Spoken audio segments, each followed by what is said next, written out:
Sebelum menyaksikan liputan Warta Wajo, mohon dibantu like dan subscribe. Akan memberikan pemerintah daerah Kabupaten Wajo setelah mengevaluasi data terkait dengan angka pernikahan per tahunnya di Kabupaten Wajo selalu mengalami peningkatan yang melakukan pendaftaran, ya, di mana tahun 2020 itu sebanyak 576 yang melakukan pendaftaran untuk pernikahan di bawah umur, dan 2021 meningkat menjadi 746, ya. Dan bahkan dari 2022 ini sudah mencapai 196 yang mendaftar untuk proses pernikahan di bawah guna untuk melakukan koordinasi, ya, mulai tingkat kabupaten sampai tingkat desa kelurahan untuk mencegah pernikahan dini pernikahan di bawah umur, ya. Selanjutnya ditindaklanjuti lagi pada tanggal 26 sampai 27 Januari dilakukan sosialisasi dan edukasi, ya, kepada ketua tim penggerak PKK kecamatan dan desa kelurahan se-Kabupaten Wajo.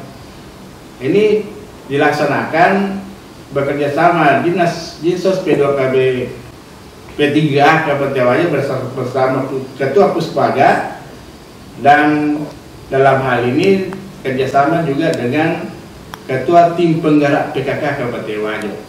Ini dilaksanakan bersama dengan UNICEF atau LPPI Berani, ya, LPPI Berani yang ada di Bode dan kerjasama dengan UNICEF Kabupaten Wajo. Jadi, dan selanjutnya Ibu Bupati dalam hal tim penggerak PKK Wajo bekerjasama dengan Dinsos P2KB bekerjasama dengan Universitas Nasional Jakarta, ya, melakukan GD, forum diskusi di ruang pimpinan Bupati Wajo, membahas terkait dengan upaya-upaya yang akan dilaksanakan untuk mencegah pernikahan dini di Kabupaten Wajo, ya. Jadi saya kira dari pemerintah Kabupaten Wajo beserta seluruh jajarannya dan seluruh sektor program yang ada sudah melakukan kegiatan yang masif, ya, untuk melakukan pencegahan pernikahan dini ini, ya. Dengan adanya yang viral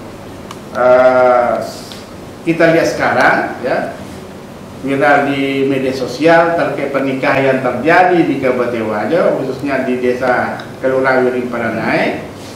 Kami di Dinsos P2 Kabupaten Wajo sudah berkoordinasi dengan kelurahan dan sudah melakukan asesmen kepada kelurahan dan keluarga mempelai laki-laki, ya, mempelai laki-laki dan mempelai perempuan. Dari anggota kami di Dinsos P2 Kabupaten Wajo belum melakukan kegiatan ke sana karena ada mempelai perempuan melayat ke keluarga yang meninggal, sehingga satu rumah tidak ada di situ.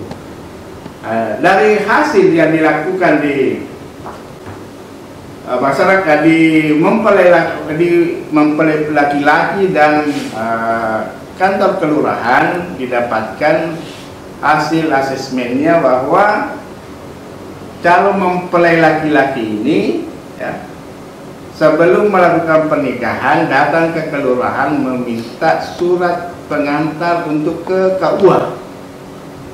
Namun sebelum ditindaklanjuti, dari pihak kelurahan memberikan edukasi, ya, atau sosialisasi kepada keluarga mempelai laki-laki terkait dengan undang-undang pernikahan, ya, di mana undang-undang itu salah satunya membatasi umur untuk dinikahkan, ya, dan beberapa hal yang disampaikan terkait dengan resiko-resiko bila mana seseorang atau anak melakukan pernikahan di bawah umur.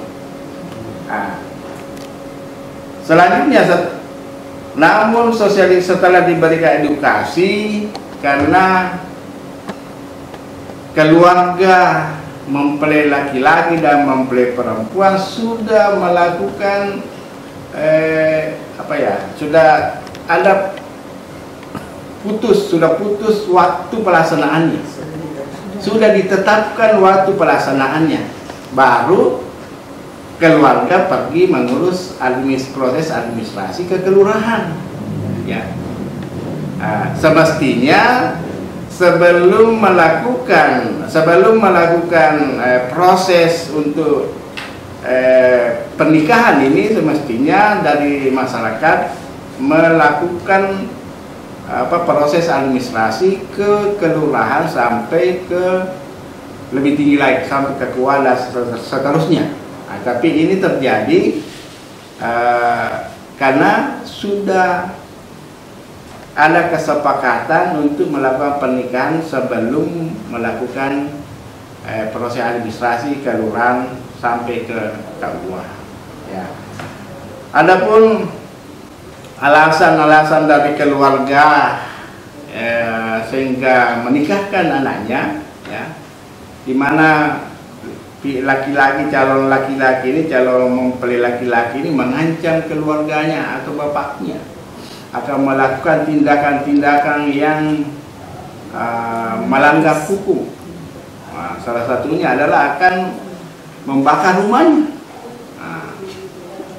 sehingga merasa tertekan orang tuanya, sehingga orang tuanya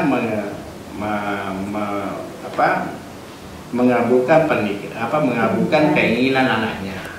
Dan dari orang tuanya, ayahnya juga katanya merasa bersalah, merasa berdosa apabila tidak mendidikkan anaknya, karena sudah mungkin sudah ada hubungan pacaran, ya. Sehingga inilah yang terjadi. Adapun tindakan langkah-langkah yang kami akan laksanakan terkait dengan adanya pernikahan yang sudah terjadi ini, kami dari Dinsos P2 KBP 3A tetap akan melakukan koordinasi yang intens lagi kepada semua lintas sektor yang terkait, ya, seperti dari kelurahan, KUA, Kemenak, dan pengadilan, dan seluruh lintas sektor yang lain. Kami akan melakukan koordinasi lebih kuat untuk melakukan sosialisasi, ya, atau edukasi kepada masyarakat tentang bahaya-bahaya yang akan ditimbulkan bila mana anak dinikahkan di bawah umur. Begitu juga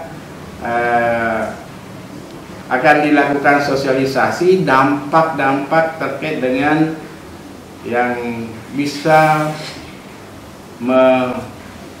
merusak kepada anak, ya, pada anak yang dilahirkan nanti oleh kedua calon ini, ya. Utamanya seperti adanya bila mana ada anak nikah di bawah umur, otomatis belum tercatat secara di catatan pemerintah, catatan negara, ya, pasti ada sanksi-sanksi sosialnya, ya. Contohnya belum bisa diberikan buku nikahnya, begitu juga akta kelahiran kalau ada anaknya lahir sebelum umur 19 tahun. Jadi itu merupakan sanksi-sanksi sosial dan akan disosialisasikan lagi ke masyarakat tentang itu semua, ya, supaya masyarakat lebih paham lagi terkait dengan bahaya-bahaya yang akan ditimbulkan bila mana terjadi pernikahan di bawah umur yang tidak sesuai dengan undang-undang pernikahan. Bersama dengan di samping kiri saya Kepala UPT PPA, ya, Pelindung Anak. Di sebelahnya adalah Ibu Kepala Bidang Gender, ya,